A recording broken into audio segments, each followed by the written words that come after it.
Hello and welcome to the Texas Baseball Report. My name is Rip Griffin. You can follow me on Twitter @X at RipGriffin3. You can follow the Texas Baseball Report on all the major social media platforms: X, Instagram, TikTok. Just type in Texas Baseball Report and YouTube as well. So the Astros flipped the script. It's now the month of May, and so let's see what the Astros have on tap real quick this month. So no game today on the 1st, but they do kick off a 3-game series, a 6-game road trip starting this weekend with the White Sox there in Chicago. Then they're off to Milwaukee after that. So 6-game road trip, then they return home, and then they'll have a day off on the 8th. Once they start May 9th, the series next week, then they're going to be in for a long stretch. 17 games between days off. They have a day off on May 9th, and May 8th, and then they have a day off on May 26th. So 17 game stretch there.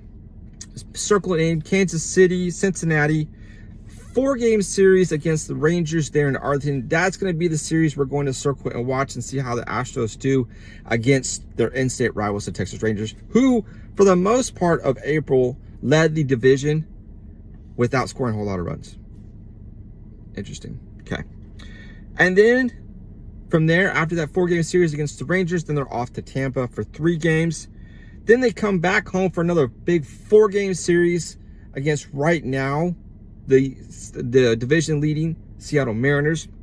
And that's the weekend of the 22nd through the 25th. No game on the 26th, so that is that first day off that the Astros will have in 17 games. So we'll see how they do in to finish out the month of May. And then a 6-game homestand, starting with the Athletics there on the 20th. Actually, it's 2 games. So 2 games homestand against the Athletics on the 27th and 28th.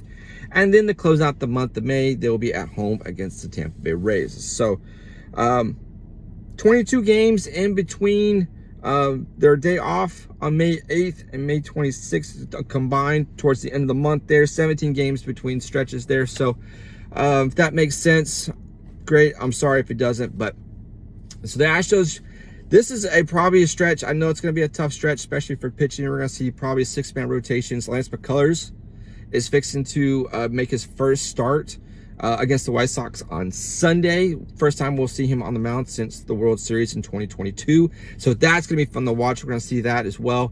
We'll probably see some guys getting called up between Sugar Land and the Big League Club to kind of give the rotation a little bit of rest. We'll probably see some position players get called up as well during this time. So all in all, this should be a very winnable month for the Astros to get above 500, which they already are. They're currently 16-14 as we are on May 1st. So this should be a really great month for the Astros. I think we're going to see a lot of great things offensively. Pitching wise, it's been great, especially in the month of April was fantastic. So let's circle that that series against the Rangers. 4 games, May 15th through the 18th. So that's going to be a fun one there. We'll see how they do against the Rangers there in Arlington. So that's your Astros May update. Let's see how they do, and we'll come back next month to see how they did. All right, guys. Take care. Have a good day. Be sure to like, subscribe, rate, review, all that good stuff. I appreciate it very much. If you have any questions, drop me a comment. Maybe we'll do a mailbag sometime. Take care, guys. Have a great day.